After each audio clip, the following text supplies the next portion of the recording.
Self-preparation. Be ready for tomorrow by doing all that you can today, setting your goals. Set a goal that will make you stretch for what it will make of you to achieve it. What a brand new reason for setting goals. What an all-encompassing challenge to have a better vision of the future, to see what it will make of you to achieve it. And here's why. The greatest value in life is not what you get. The greatest value in life is what you become. The major question to ask on the job is not, what am I getting here? The major question to ask is, what am I becoming here? It's not what you get that makes you valuable. It's what you become that makes you valuable. Set the kind of goals that will make something of you to achieve them. So there you have the two components of positive self-direction. Number one, self-knowledge, knowing who you are and what you want to do with your life. And number two, self-preparation, getting ready for the opportunities before they come your way. You need both aspects for positive self-direction, figuring out who you are and what you want, and being prepared for the day you reach your goals, being ready, being worthy, becoming the person you need to be in pursuit of what you want. What good is an opportunity if you're not prepared to take advantage of it? It's no good. Won't do a thing for you. Be prepared. Now here's what's called the self-knowledge acid test. Quickly, without thinking too much about it, quickly list your 3 most important long-term work-related goals. Is it a client you've been trying to sign for several months? Is it a major sale you've been trying to make? Is it a promotion? Is it a partnership in the firm? Quickly list your 3 most important long-term work-related goals. Achievements that you want to make. Achievements that will take a while to get. Write them down. Again, without thinking too much about it, quickly list your 3 most important personal and spiritual goals. Things that will make a difference in your personal life. Is it going to church more often than holidays? Grasping all you can from the Sunday sermon? Is it spending more quality time with your kids? Is it turning the TV off during the dinner hour and actually talking about the important things in life with your family? Is it making more dates with your spouse? Is it planning a much-needed family vacation? What is it? What are the important goals in your personal and spiritual life? Is one of them making a conscious effort to exercise more, to eat better, to lose some weight, to get in shape? What are the 3 most important personal and spiritual goals that you have? Write them down. Doesn't matter what they are, just write them down. Now, take some time to really visualize what the achievement of these goals would look like. What does your future hold for you if you landed that big client? What does your future look like if you got that promotion? If you spent more time with your family? If you planned more outings with your spouse? What does your future look like? Really spend some time on this now. It's important stuff. What does it all look like? Ask yourself, is this really my goal? Is this truly what I want? Is it a positive goal? Is it important enough to me to become what it takes to reach this goal? Is it mine? Is it worth it? If your 3 goals on the career side and 3 goals on the personal side don't stand up to these questions, you need to take some time to carefully redefine a few things. Redefine your list. Redefine where it is that these goals came from. Redefine what actually is important to you. Redefine how hard you'll really work to get them. Now, there are 2 parts to this goal setting and redefining process. There's 2 parts. Number 1, don't set your goals too low. An interesting thing that we teach in leadership, don't join an easy crowd. You won't grow. Go where the expectations are high. Go where the demands are high. Go where the pressure is on to perform, to grow, to change, to develop, to read, to study, to develop skills. Now here's the second part on setting goals. Number 1 is don't set your goals too low. Number 2 is don't compromise. Don't sell out. There were some things I went for back in those early years that I paid too big a price for. If I'd known back then how much it was going to cost me, I never would have gone for them. But I didn't know. Don't sell out. An ancient phrase says, count the cost. Count the cost if it won't make you happy to get it. If you become less in your pursuit of getting it, if it's not worth the life you'll lead after you get it, it's not worth it. Now let's talk a little more about self-preparation. Self-preparation has 2 benefits. The first benefit of self-preparation is that it moves you toward your goal.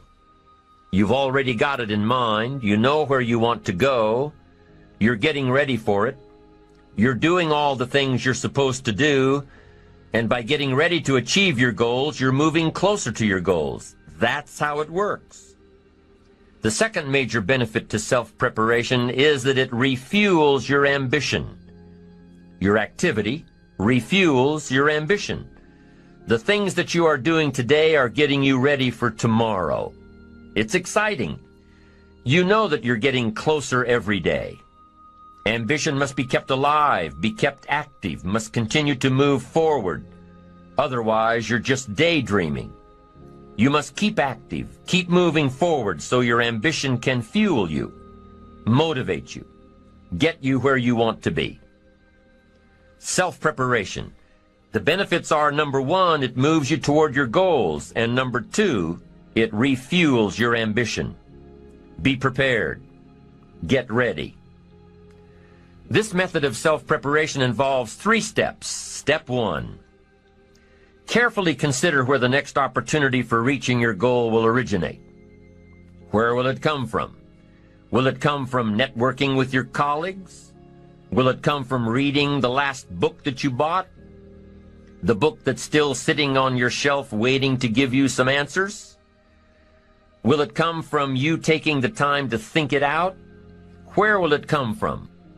The next opportunity that will push you forward. If you don't know, here's what you have to do. For each major goal of yours, the top priorities on your list, for each of these, take out a separate piece of paper, 1 single sheet per major goal, write down your goal at the top, and start listing all reasonable resources. Write down every possible place that you could find the opportunity to achieve this goal. And with each resource, classify them. Ask yourself, is this resource a sure thing? A good bet?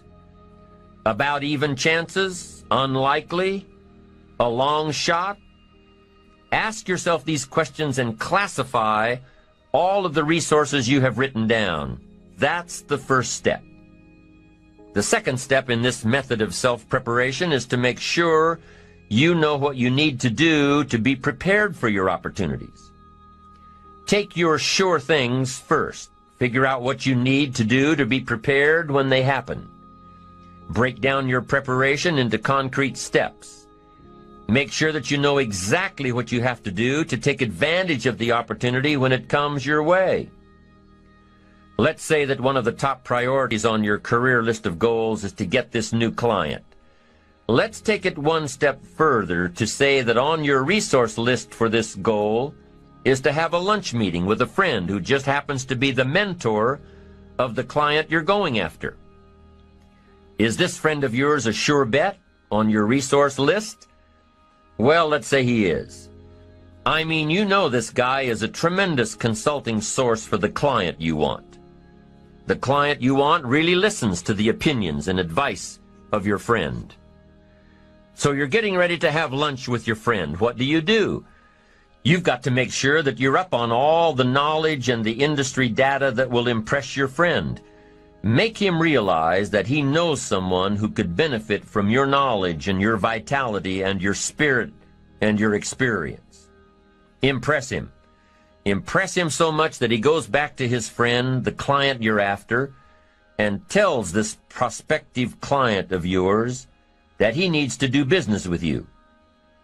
Be prepared.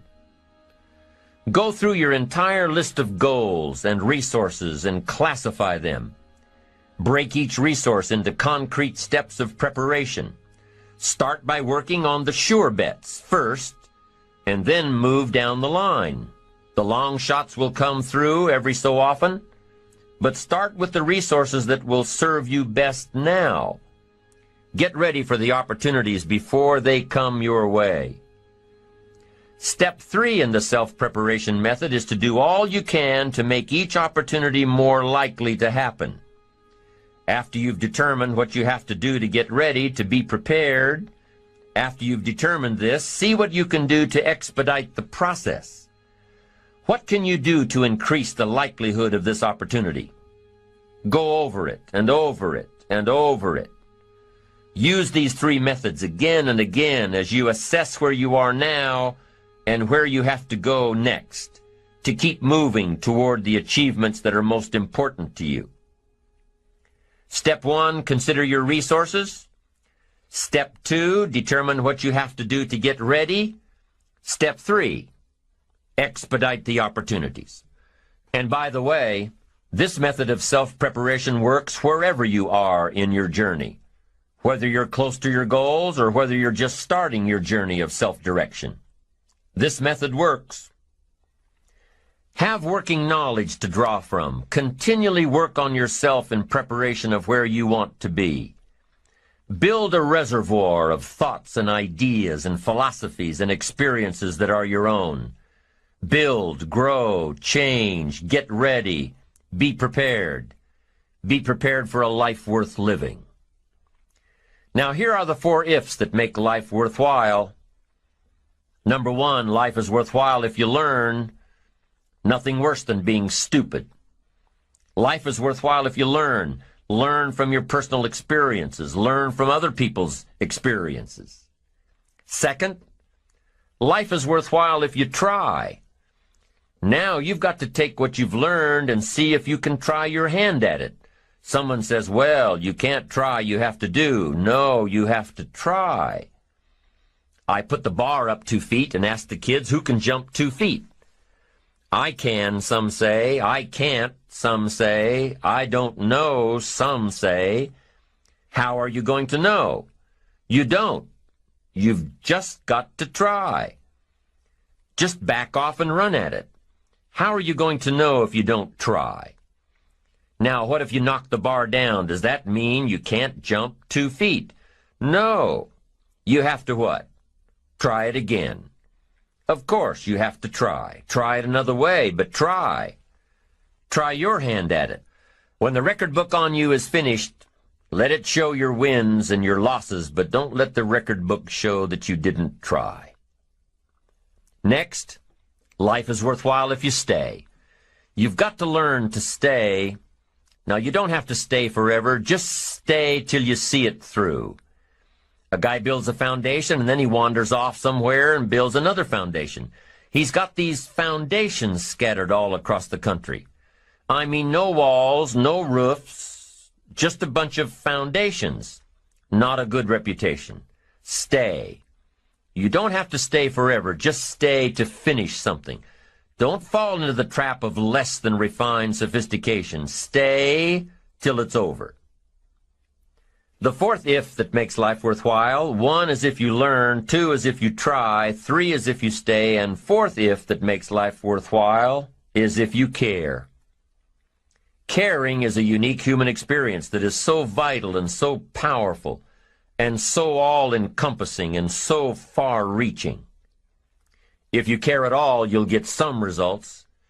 If you care enough, you can get magnificent results. To lead a life worth living, you've got to learn, you've got to try, you've got to stay, and you've got to care. Develop your positive self-direction. Do these things we've discussed.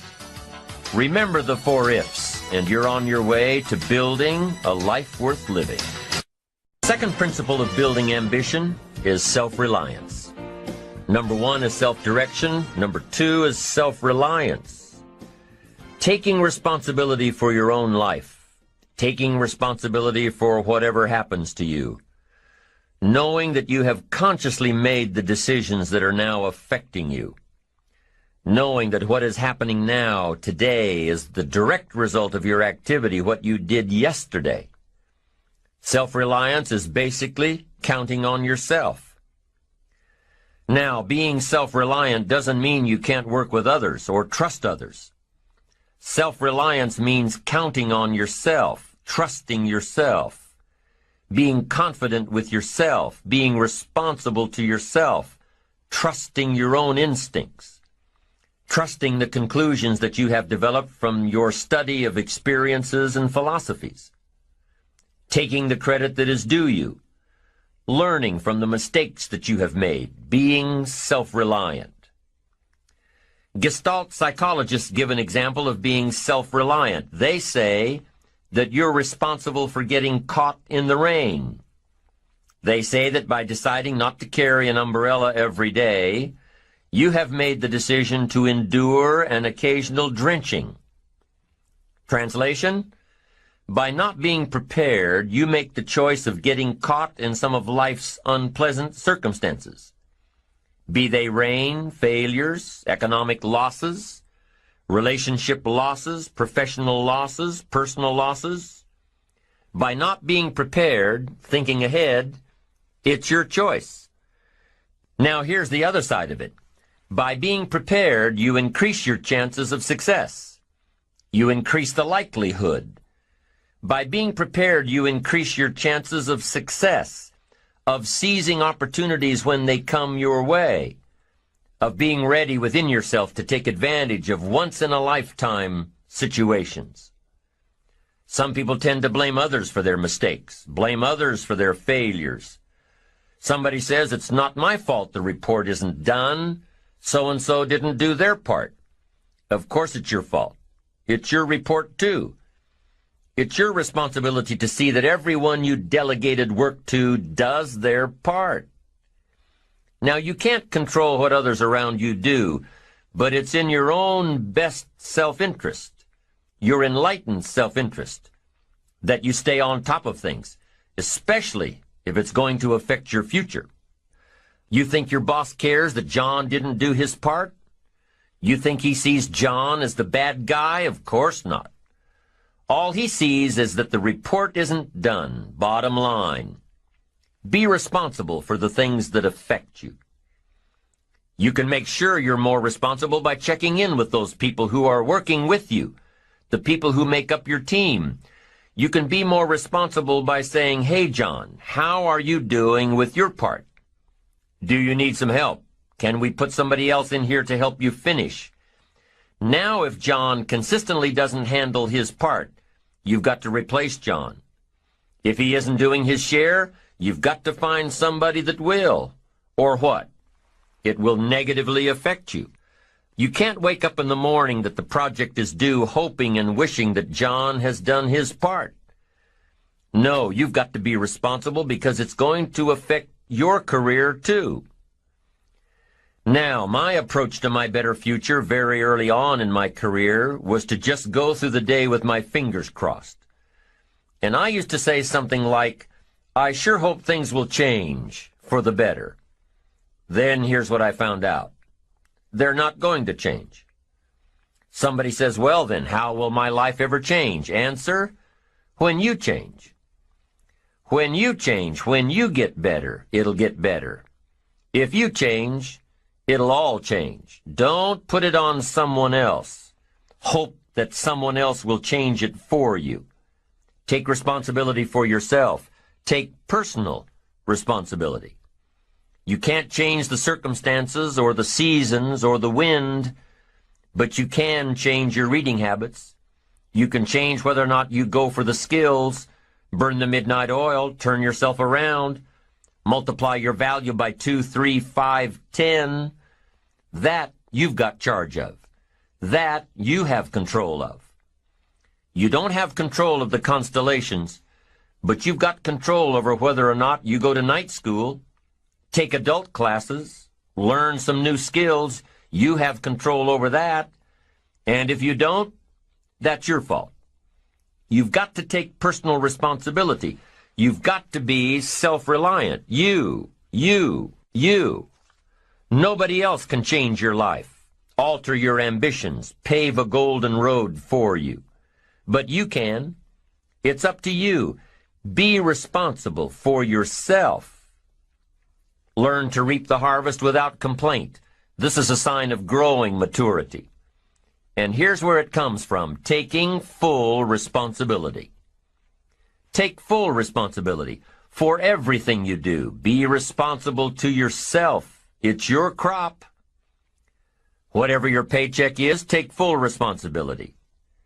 You say, well, it's my employer. No, it's not your employer. You can become twice as valuable, 3 times as valuable.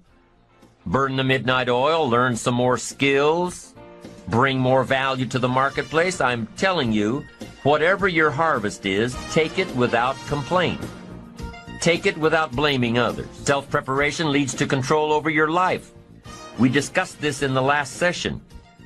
Whenever you prepare correctly, taking all of the steps you're supposed to take, doing everything in your power to stay on track, whenever your preparations lead to success, achieving your goals, you reinforce the disciplines that got you there. Success leads to reinforcement of the proper disciplines. If what you're doing is working, keep doing it. If what you're doing isn't working, change it. When you are doing all that you can possibly do and are successful at reaching your expectations, keep doing it. Success is a reinforcement. Psychologists call this positive reinforcement. We all know about positive reinforcement. That's how we train our dogs. That's how we teach our kids. That's how the trainers at SeaWorld can get a killer whale to do tricks and follow commands and work side by side with humans, by positive reinforcement. When you bring a brand new puppy home and try to teach him not to mess in the house, what do? You reward him for going outside or scratching at the door. When you're trying to get your toddler out of the diaper stage, what do? You reward her with special presents, make her feel special for learning something new. When you're trying to get your older kids to crack the books and study, what do? You reward them when they get good grades. You teach them that the skills they are developing now will have great positive effects on their lives later. But you reward them now. This is positive reinforcement. Learning that there are rewards for doing something good, something worthwhile, something of value. The greater the value, the greater the reward. The better you do, the better your reward. The greater the value, the greater the reward. A bigger paycheck, a better house, financial freedom. It's all a reward system. Now, there are 2 major benefits of positive reinforcement. Number 1, positive reinforcement builds good habits. If what you are doing, the habits you've gotten into, are building your ambition and increasing your success, keep doing them. Your success is reaffirming that these habits are good. Your success tells you that you need to keep doing what you are doing. By reviewing these habits that bring on success, you reinforce them, give them sticking power. Now here's the other side. By reviewing your habits, what you do every day, by reviewing your habits, you may find out that some of them are inhibiting your success. You may find out that what you're doing every day is bad for you, or you may realize that you've gotten out of some very good habits. Somebody says, well, I've just gotten out of the habit of taking my daily walk around the block. Well, I guess you'll just have to get in the habit of being sick down the road. Somebody says, well, I used to read the books all the time. I've just gotten out of the habit. Then change it. Go back into your disciplines. If you've just gotten out of the habit, just get back into the habit. It's called discipline. If it doesn't work, don't do it any longer. You can keep your fingers crossed if you want to and hope that it'll all straighten out. You can wish for the wind not to blow quite as severely, to change in your favor, but we call that naive at best. If the habits that you've gotten into aren't serving you, change them. You can't keep doing this any longer. Don't wish for a better wind. The key is to wish for the wisdom to set a better sail. Utilize whatever wind that blows to take you where you want to go. That is the philosophy I picked up at age 25, and it revolutionized my whole life. And here's what I found. I found it was easy. I became a millionaire when I was 31, and I found it was easy. Now here's my definition of easy. It was something I could do. I figure if it's something you can do, it's easy. But here's a little parenthesis. I worked hard at it. I made sure my disciplines were in line. I made sure my habits were good. I made sure I did all that I could. I found something that I could do, but I worked hard at it. I got up early, stayed up late, and worked hard from age 25 to 31. But what I did was easy, meaning it was something I could do. Well, you say, Mr. Rohn, if it was so easy, how come during those 6 years all those other people around you didn't get rich? Here's why. It's easy not to. How else would you describe it? That's it. It's easy to keep doing the things that don't work. It's easy to keep bad habits. It's easy not to develop the disciplines. It's easy not to. So how come I got rich and they didn't? Here's a philosophical phrase. The things that are easy to do are also easy not to do. That's the difference between success and failure, between daydreams and ambitions. Here's the key formula for success. A few disciplines practiced every day. And those disciplines have to be well thought out. What should you spend your time doing? Don't waste your time on things that aren't going to matter. But a few simple disciplines can change your whole economic future. Future with your family, future with your business, future with your enterprise, your sales career, your management career. A few simple disciplines, a few simple habits, good habits, repeated every day. Now here's the formula for failure. Errors in judgment, repeated every day. All you've got to do is to have a few errors in your judgment and repeat them every day. I'm telling you, they'll spin out of control in 10 years. You'll end up driving what you don't want to drive, wearing what you don't want to wear, living where you don't want to live, earning what you don't want to earn. A few errors every day, bad habits every day. It's disastrous. Now here's why it's easy to repeat an error in judgment. Because failure doesn't fall at the end of the first day. Bad habits don't show their horrible results at the end of the first day, or the first week, or the first month. It's easy to get faked out. If disaster fell on us at the end of the first week, we'd change our philosophy. But it's so subtle. Errors in judgment, bad habits. They're so subtle. They get you a little off course, a little off course, a little off course. You keep drifting off course, and all of a sudden you're caught. So you've got the choice right now of one of two easies, easy to do or easy not to do. I can give you in one sentence how I got rich by the time I was 31. I did not neglect to do the easy things I could do for 6 years. I did not neglect. That's the key. I found something easy I could do that led to fortune, and I did not neglect to do it. The major reason for not having more of what you want in America, more health, more money, more power, more influence, more everything, the major reason is simple neglect. Neglect. And if you don't take care of neglect, it becomes an infection, and then it becomes a disease. So if you're in the habit of not doing it, doing all it takes to get ahead, get in the habit of doing it. Doing all it takes. That's the first benefit of positive reinforcement, building good habits. Now, the second benefit of positive reinforcement is that it creates the energy to fuel additional achievement. It gives you the drive to do more, to not only keep on doing what's right, but to do more of what's right. The disciplines that will help you grow and get ahead of it all. The knowledge that what you're doing is paying off creates more energy to keep going. How easy is it to get up in the morning when you know you're not doing all that it takes? It's not very easy at all. You can just lay there awake thinking, oh, what's a few more minutes in bed? It won't matter much anyway. Wrong. It does matter. It will matter. Now, how easy is it to get up in the morning when you're pouring it on, doing the best you can, anxious to get going, make progress toward your dreams? It's a whole different story. When you're resting to renew your reserves, it's much different than resting to avoid your day.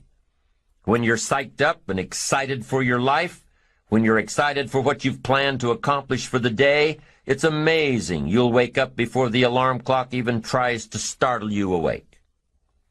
Your successes fuel your ambition. Your successes give you extra energy. Your successes pave the way for more successes. It's the snowball effect. With one success, you're excited to meet another, and another, and another. And pretty soon, the disciplines that were so difficult in the beginning, the disciplines that got you going, are now part of your philosophy.